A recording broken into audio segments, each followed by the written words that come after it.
हाल ही में ऑस्ट्रेलिया के सिडनी में एक त्योहार पर हुए हमले ने पूरी दुनिया को चौंका दिया है। तो आज हम एक न्यूज़ कमेंट्री के जरिए समझेंगे कि आखिर ये पूरी घटना थी क्या और इसके क्या मायने हैं। तो इस विश्लेषण में हम क्या-क्या देखने वाले हैं।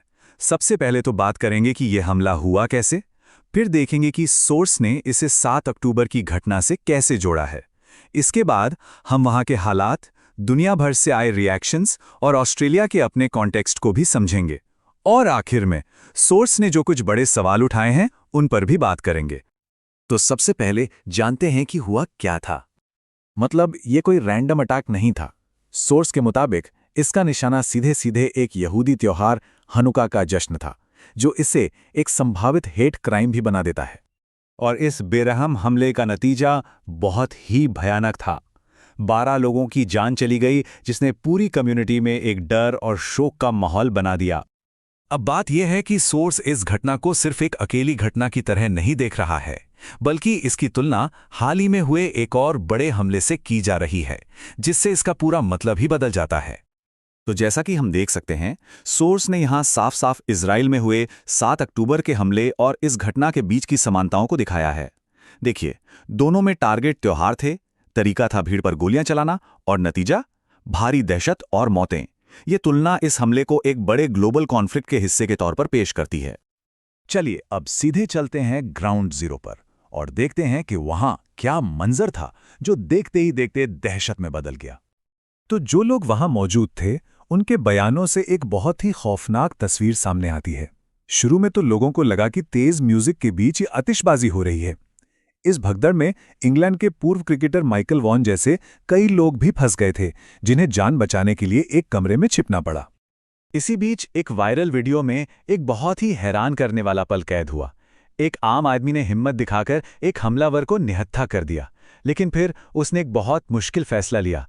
शायद कानूनी पचड़ों के डर से उसने उस हथियार का इस्तेमाल नहीं किया।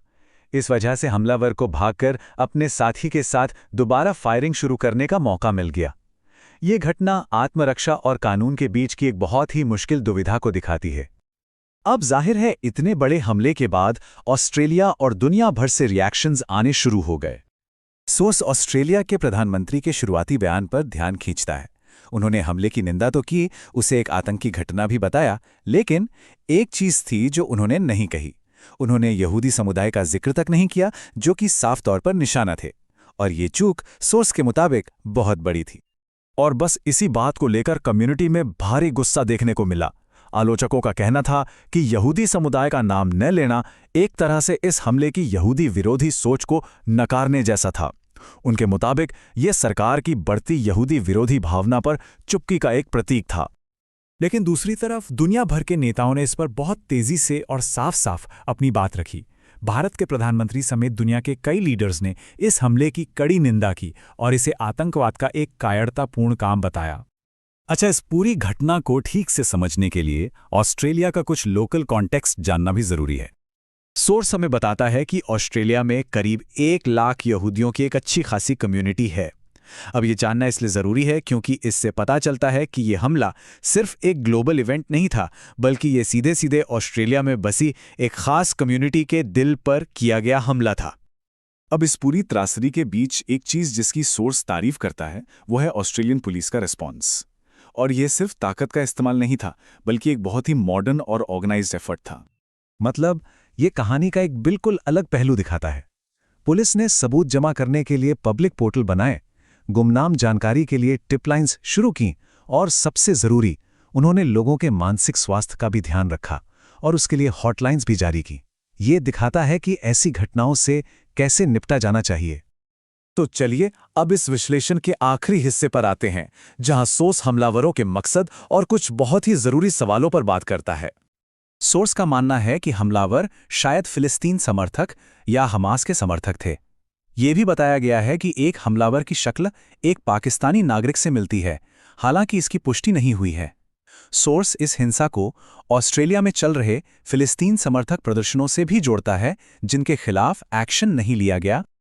और इस हमले का असर सिर्फ ऑस्ट्रेलिया तक ही सीमित नहीं रहा, इसकी गूंज पूरी दुनिया में सुनाई दी। भारत जैसे देशों ने भी अपने यहाँ उन इलाकों के लिए सुरक्षा अलर्ट जारी कर दिए जहां यहूदी समुदाय और विदेशी नागरिक रहते हैं।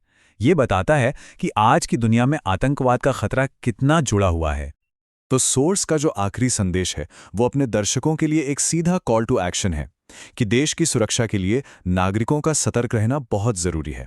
उनकी नज़र ही सुरक्षा एजेंसियों की सबसे बड़ी ताकत बन सकती है। और यहीं पर सोर्स हमें एक आखिरी और शायद सबसे बड़ा सवाल छोड़ जाता है। क्या इजराइल की खुफिया एजेंसी मोसाद ऑस्ट्रेलिया में हुए इस हमले का बदला लेगी, जैसा कि उसने पहले भी किया है? ये एक ऐसा सवाल है जो हमें इस घटना के दूरगामी नतीजों के बारे में सोचने पर मजबूर कर देता है।